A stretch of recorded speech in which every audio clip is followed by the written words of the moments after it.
You guys, what's going on? This is your boy, the Chocolate Bay. I'm gonna do a quick video for you guys. I've been reading this article regarding a young black male that was murdered in cold blood.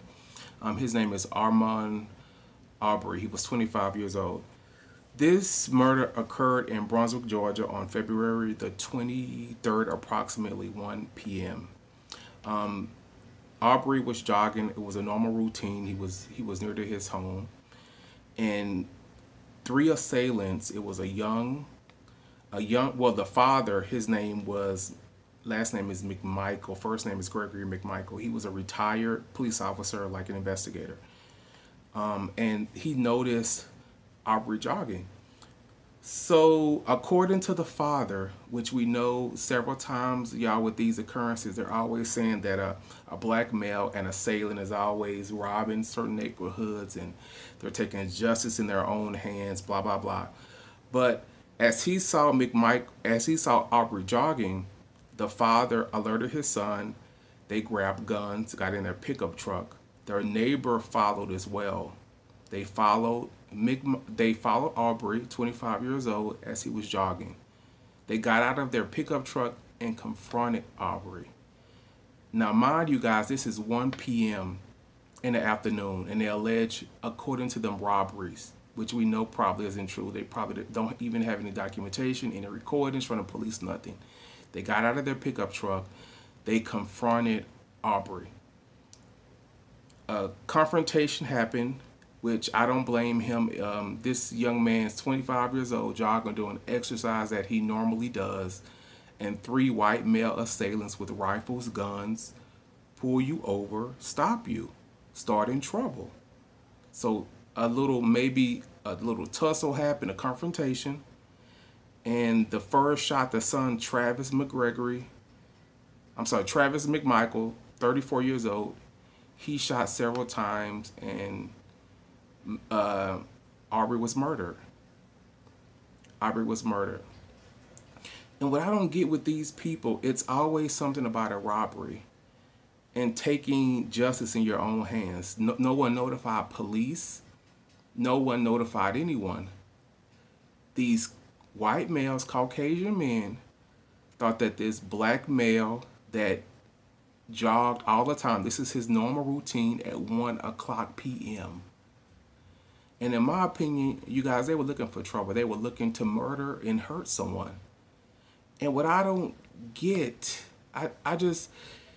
it's so sad in the 21st century that black men and women are being like lynched, basically lynched, hunted down like animals. Hunted down and murdered in cold blood.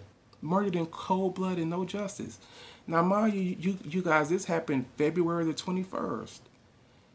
These assailants have not been arrested.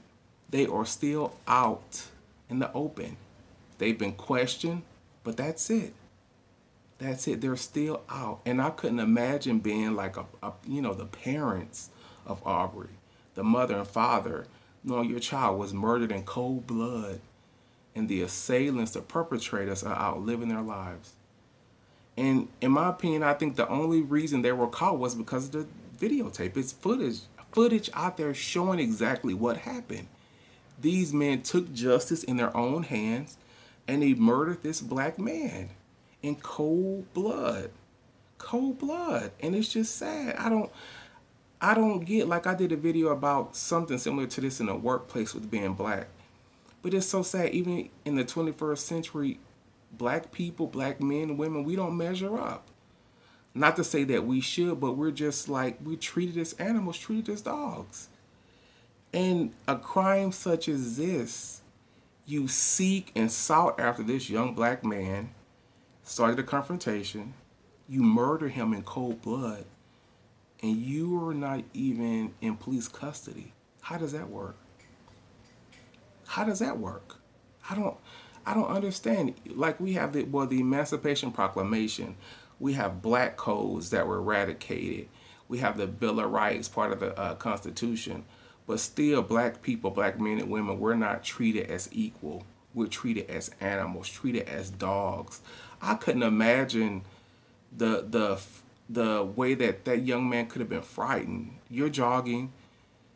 you're confronted by three white men with rifles, with guns, and you end up being murdered, killed for just jogging, minding your own business. Minding your own business. And let me tell y'all how tricky and deceitful and nasty and hateful these people are. When the people contacted the police officers, contacted the mother, they told her that her son had been he robbed someone or he had been implicated in a robbery. Now this young man was just jogging, minding his own business, getting exercise, and that's how nasty and tricky they're trying to equate the two and trying to put him in it like he was some type of criminal, in which he wasn't. But I don't understand, y'all, this world we live in. We're not equals. We're treated as animals. I mean, I was outraged reading this article. It's the same way being pulled over and a normal traffic stop ends up in you being murdered. And I think about the same thing with Trayvon Martin. This was a young man walking down the street with Skittles in his pocket and a soda. And an assailant, a racist, followed him and ended up murdering this young black boy. Like I mean, this world, y'all, it's just horrible. It's heinous, and something like this happened, and the people are still out. Like no, they're in no police custody. They're just walking around, flip it, and even with the COVID-19 stuff, a lot of the court proceedings have been, delayed, but prosecution isn't doing nothing. They're kicking the can down the road. I mean, we have to stand up as people of color, as black men, black women, and say enough is enough with this type of stuff. We will not die over something like this. Like, it's just ridiculous. We will not stand for this. We will not stand for something like this. I mean, I will be picketing, marching. Like, I don't understand. A normal exercise jog turns into a black man being murdered for no fault of his own. None. But just comment below. Let me know what y'all think. Peace.